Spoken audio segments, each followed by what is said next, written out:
I want to talk about some more of the autism in education, but also spanning it out to growth and opportunity and being evaluated with different options based off of the autistic phenotype.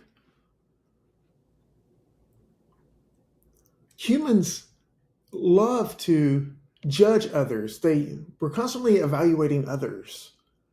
And then we have this kind of innate construction of how others should be, what they need to do, what they can and cannot do and should do, and so forth. And growing up in school, and school is the big one here because the amount of time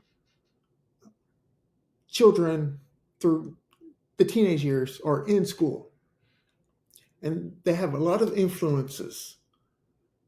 They have a lot of people telling them, rather, kind of trying to build them up, Liv Witkowski style.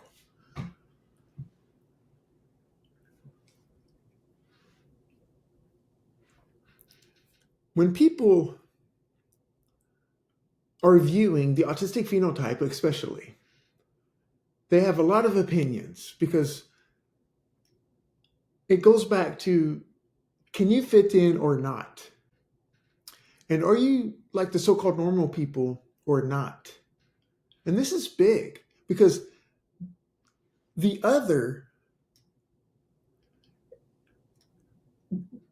can get a little bit of conflict there because of when other people are not in that construction that they've built up.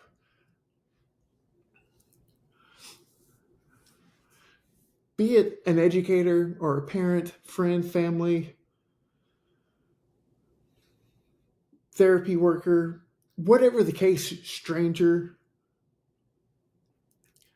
whenever they are met with the autistic phenotype, there's a lot of conflict for the other person. Maybe not so much anymore, but especially in the 90s, whenever I went through high school. And I think still today. I think that's true still today. We are constantly being kind of shuttled into this construction that others built up, the social norms that people build up. And because we are forced into that, it causes a lot of conflict for the autistic phenotype. Maybe not even understood by society what this is doing.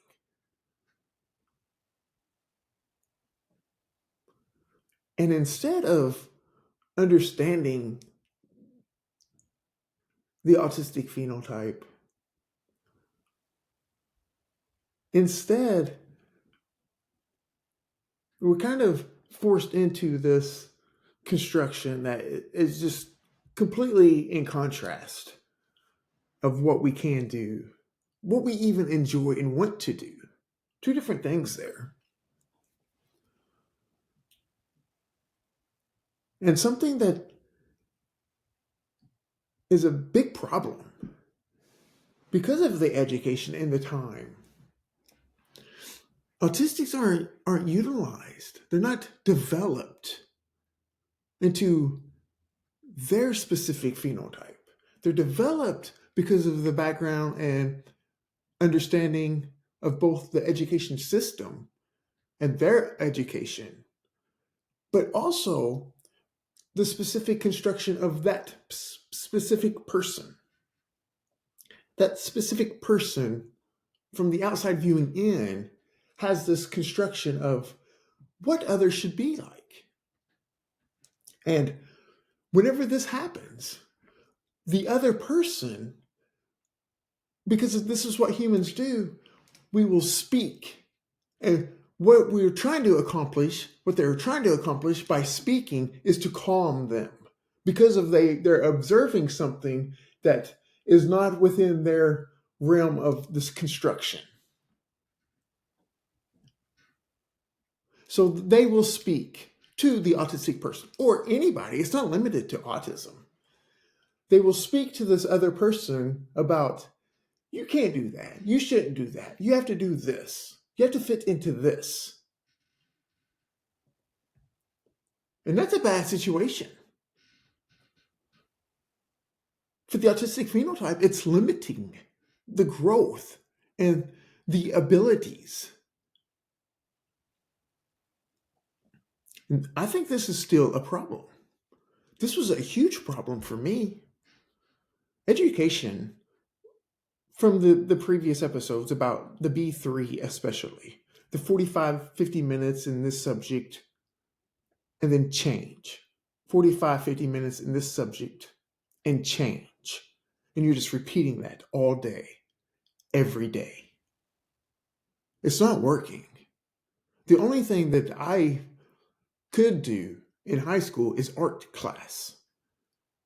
And it helped that I enjoyed it and I could do it, but it was just me and whatever was going on. And I could express it for 45, 50 minutes, whatever the case. All other classes, I could not keep up, especially by the time of high school. I was so far lost. The only reason I graduated high school is because a newer male teacher changed an F to a D minus the second semester of my senior year within the last week or so. I covered that in the Autism and Education episode. I was so far gone. I was just ready to move on. And that really prevented a lot of different opportunities going into young adult and middle adult even, until I could really control my environment better. And it's not that I didn't want to do other things. We covered the neuroplasticity as well. We build up these memories and these expectations. Learning and memory builds rules based off of the expectation. How are we going to navigate society? Based off of these, we have internal calculators. They're predicting values. That's a foremost basis of the brain. It's predicting, learning and predicting.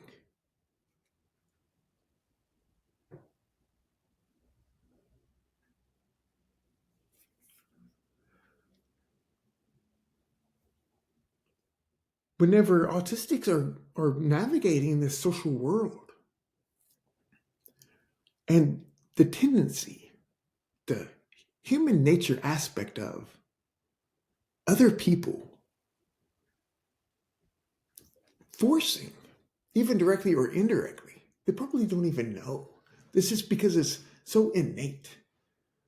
Humans force other people into this facade construction, and it's very harmful.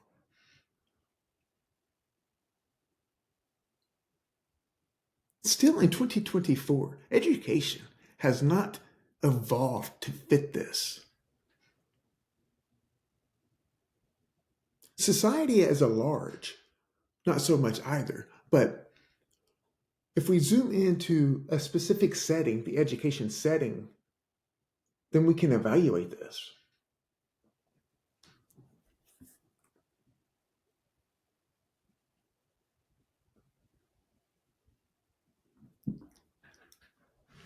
How to educate other people, especially the ones in the role that interact, and this is their objective.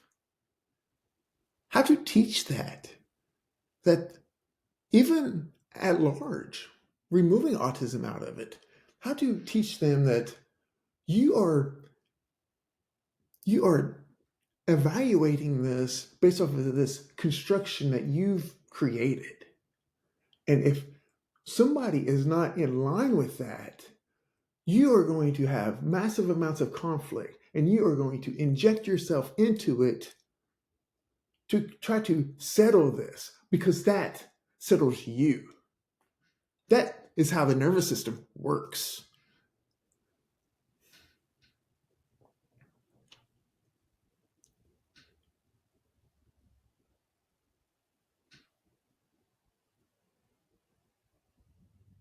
I just see all of these people trying to help.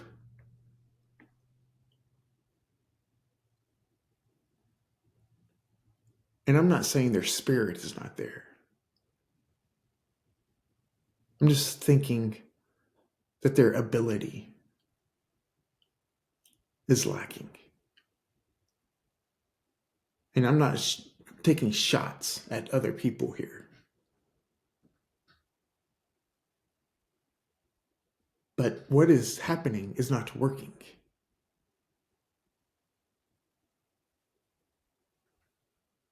Understand the autistic phenotype and nurture it. There are roles in society, there are roles for the autistic phenotype that can strive. The idea of superpowers versus super deficits, sometimes it's complicated based off of the severity of the autistic. But even severe autistics likely have an ability to do things that are really great. Instead of keeping everybody boxed into this construction, grow the specific phenotype based off of the specific phenotype.